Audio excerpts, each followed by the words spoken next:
Pareti e soffitti affrescati per quella che è stata la prima industria della seta della provincia scaligera. 3.000 metri quadrati disposti su 2 piani, al piano nobile la filanda, al pian terreno la coltivazione dei bacchi. E a Verona la via della seta si tesse intorno a Villa Arvedi a Grezzana. Villa Arvedi nell'Ottocento da Villa Allegri passò a Villa Arvedi perché venne acquistata dalla mia famiglia intorno appunto al 1824. Ma venne acquistata non tanto per gli affreschi che ci sono nella villa o per la posizione, ma solo e esclusivamente per il volume, perché gli Arvedi erano dei setaioli e avevano bisogno di creare un'industria della seta in uno spazio molto ampio. La villa ha come tetto circa 3.000 metri quadri di superficie, dunque hanno usufruito di questi spazi per creare un'industria vera e propria della seta. Piano terra, allevamento dei bacchi da seta, secondo piano filanda.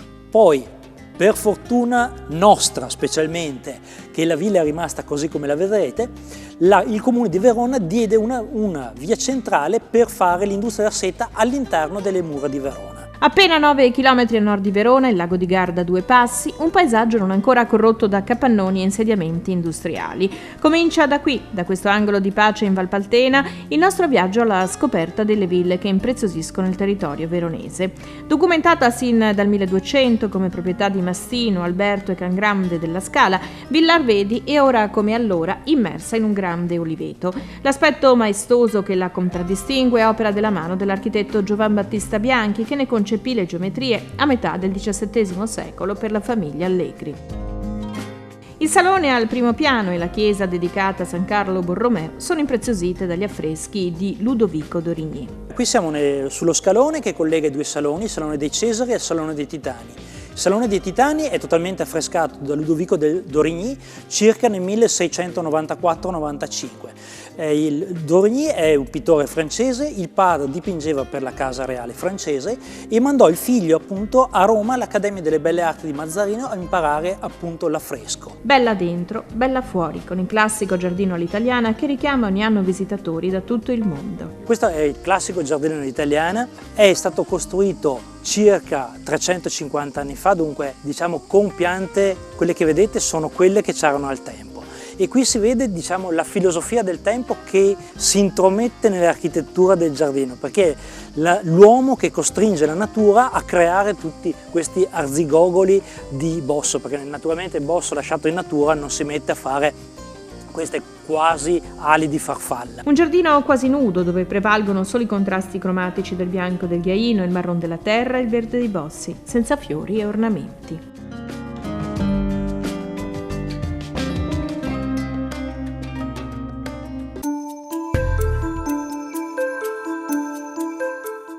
L'aria buona della campagna, la suggestiva atmosfera e il fascino della Villa Veneta contraddistinguono buona parte delle ville del Veronese, erette nel periodo in cui, decaduta l'egemonia politica dei signori della Scala, la Serenissima Repubblica di Venezia favorì, anche in queste terre, lontane più di 100 km dalla laguna, gli investimenti terrieri delle famiglie nobili. Vecchie dimore padronali, immerse in spazi verdi lussureggianti, si trasformarono così in abitazioni raffinate, impreziosite da decori di pregio, come è accaduto a Villa Sagramoso Sacchetti, già Villa d'Arco a Bussolengo. Noi siamo la nuova generazione e dopo che è morto mio padre abbiamo voluto dare una continuità, anche perché questi sono dei beni storici, culturali, universali, che tengono alto il nome del nostro paese e bisogna conservarli. Assieme alla sorella Chiara Stella, fisioterapista, Ludovica, fotografa, ha deciso di riportare in vita il senso antico della Villa Veneta, casa patrizia al centro delle attività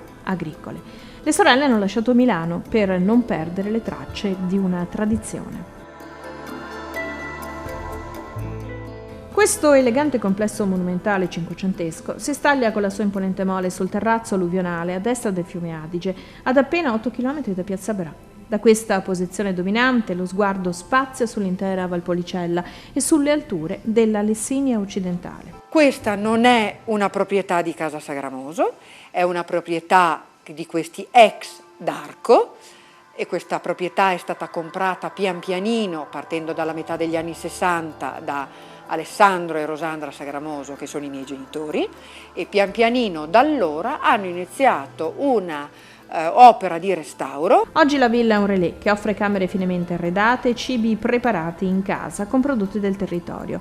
A seguire l'andamento della casa sono le proprietarie in prima persona. Far la padrona di casa vuol dire dal prendere le prenotazioni via internet agli ospiti, ad accoglierli, a controllare che le camere da letto siano pronte, se c'è il giorno in cui c'è la donna di servizio che non ci può essere, a essere anche disposta a fare noi letti ai nostri ospiti, a mettere i fiori in casa, ad accoglierli, a preparare le colazioni. Chiara Stella è bravissima con le torte. La carta vincente per offrire un'ospitalità impeccabile e far sentire l'ospite come a casa propria.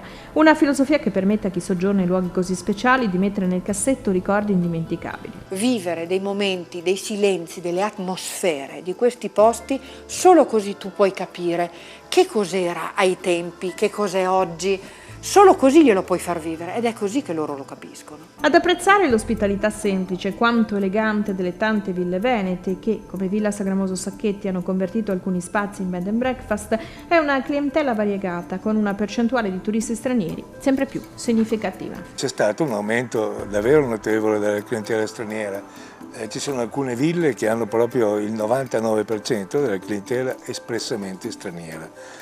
Ci sono in aumento i flussi turistici provenienti appunto dalla Russia innanzitutto, adesso sta cominciando Cina, ma abbiamo sempre il consolidato flusso della Germania e soprattutto dei paesi anglosassoni, Inghilterra, Irlanda, Stati Uniti, che sono sempre clienti affezionati e apprezzano molto le nostre dimore.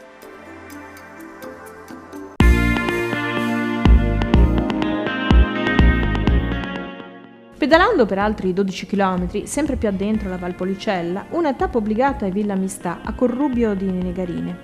La villa, immersa tra i vigneti dell'Amarone, è oggi un hotel a 5 stelle che nasconde al suo interno, è proprio il caso di dirlo, un tesoro d'arte. Se la facciata infatti conserva i tratti canonici di una dimora veneta del XVI secolo, l'interno è allestito come una vera e propria mostra permanente d'arte contemporanea e design.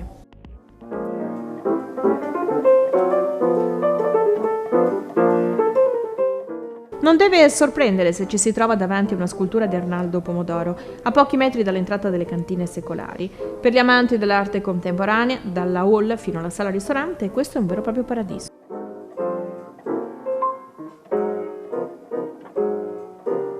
Ville, quelle del Veronese, che hanno saputo insomma cambiare con originalità e personalità l'antica destinazione d'uso, mantenendo intatto il fascino originale.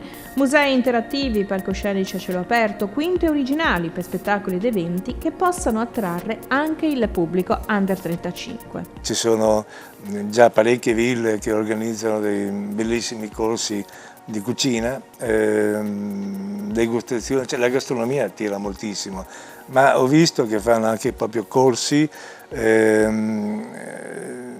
didattici, proprio, ho visto dei corsi bellissimi all'interno delle ville per la costruzione delle maschere in cuoio, ho visto corsi di giardinaggio, ho visto anche corsi di bon ton e altre cose, cioè, così si riesce davvero a rendere viva la villa e attirare una clientela che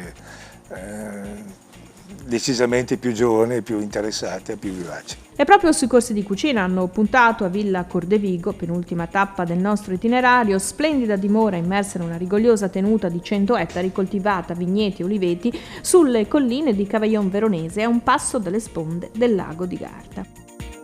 Oggi la villa è un wine relais a 5 stelle, frequentato da una clientela esclusiva che cerca sì la quiete vicino alle bellezze di Verona, ma a 5 km da Bardolino o da Lazzise. Vogliamo che il cliente si senta come a casa propria.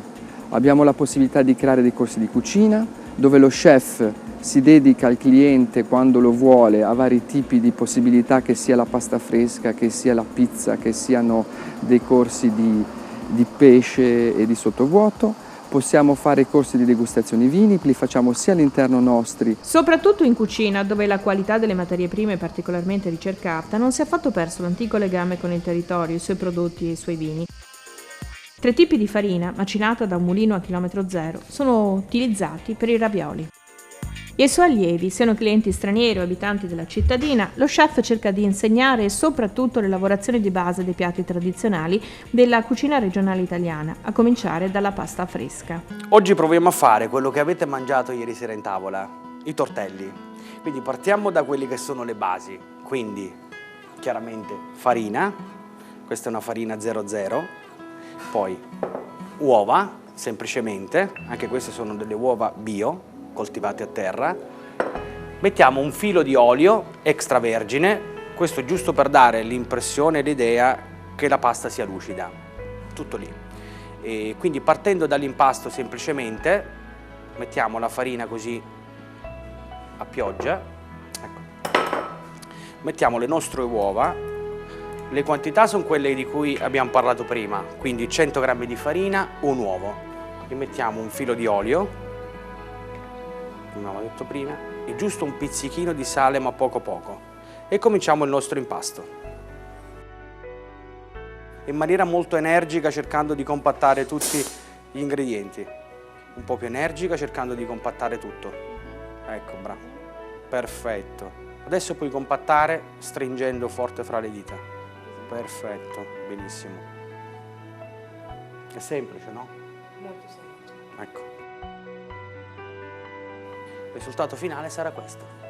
Questo è il nostro risultato finale. Quello che poi andremo adesso a lavorare, la facciamo riposare un attimo per 1 o 2 ore in frigo, in modo che tutti gli ingredienti possano rapprendersi, e poi la andiamo a lavorare nella nostra macchina.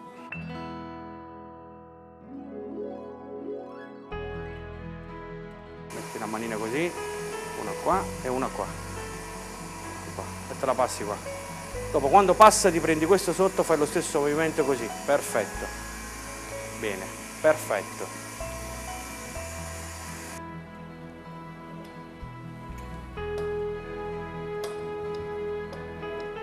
In questo caso facciamo una farcitura con un formaggio caprino,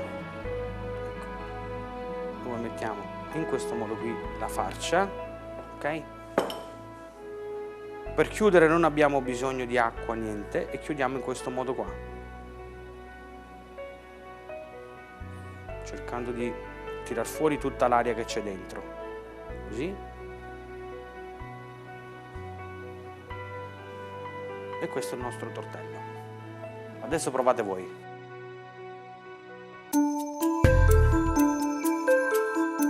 All'anagrafe è un borgo veronese, ma l'indole più marcatamente padovana. Il comune di Bevilacqua, che ospita questo castello del 300 in provincia di Verona, da cui dista però ben 52 km. Montagnana, ultimo lembo orientale della provincia di Padova, invece ha soli 5 km. Oggi questo vecchio maniero, che nel Cinquecento venne trasformato in villa con ampi e ricchi saloni del celebre architetto Michele Sammicheli, è un hotel-ristorante molto conosciuto e si presta come location da sogno o per sposi alla ricerca della propria fiaba personale. Tante anche le iniziative volte a catturare l'attenzione di una clientela curiosa e creativa, come ad esempio le cene con delitto che animano la stagione invernale. Meno privacy e più condivisione della bellezza. Io noto che è aumentata la sensibilità proprio nel mettere a disposizione degli altri quella che è la bellezza, no? Io sono fermamente convinta che noi italiani sappiamo fare delle cose belle perché siamo immersi nel bello. Aprire una villa al pubblico non solo perché la visiti, ma perché la viva. Offre emozioni contagiose anche ai proprietari. E si sono affezionati alla casa perché la sentono, mi sono sentita dire ci sentiamo a casa. Questo per me è il più grande complimento che uno ci possa fare. Ci sentiamo a casa nostra. Questo è il nostro scopo. L'abbiamo raggiunto.